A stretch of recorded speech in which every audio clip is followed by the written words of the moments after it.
1742 से लेकर 1751 तक मराठों ने बंगाल पर 5 बार हमले किए। इस वक्त मराठों का राजा था नागपुर का राघोजी भोसले।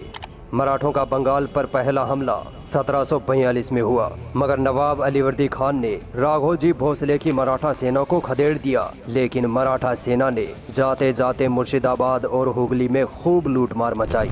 1742 में राघोजी भोसले ने बंगाल पर दूसरा हमला किया और केटवा और हुगली पर कब्जा कर लिया, मगर अलीवर्दी खान ने जवाबी हमला करके मराठा सेना को वहां से भगा दिया।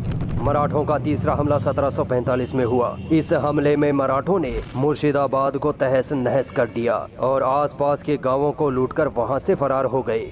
बंगाल पर चौथा हमला 1747 में हुआ। मराठाओं ने वहीं अपनी आदत के अनुसार लूटमार की और कत्लेआम मचाया। मराठा यही नहीं रुके, 1748 में फिर से उन्होंने बंगाल पर आक्रमण कर दिया और बंगाल को लगभग पूरा ही तबाह कर दिया।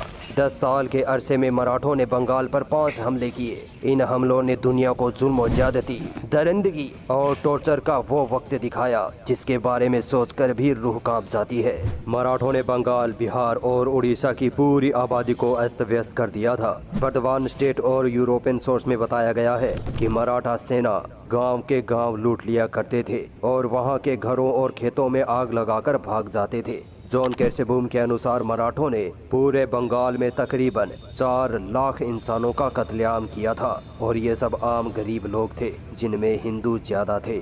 इतिहासकार बृजेन किशोर गुप्ता अपनी किताब Sirajuddaula and the East India Company में लिखते हैं कि बंगाल में मराठों ने हजारों महिलाओं के बलात्कार किए। हिंदू औरतों का जबरन उनके ही घरों में उनके साथ गैंगरेप करते। यहाँ तक कि मराठों ने मासूम छोटे बच्चे और बच्चियों दोनों के साथ भी सामूहिक बलात्कार किए थे। मराठा यही नहीं रुकते, वो मारे गए लोगों के शरीर के टुकड़े कर देते, उनके नाक, कान और हाथों को काट देते थे। Historian D.A. किंसले अपनी किताब द रेप ऑफ इंडिया में साफ लिखते हैं कि मराठा सेना पुरुषों के, यहाँ तक कि छोटे बच्चों के भी प्राइवेट पार्ट्स काटकर उनको नपुंसक बना देते थे और फिर उनको गुलाम बनाकर बेच देते थे।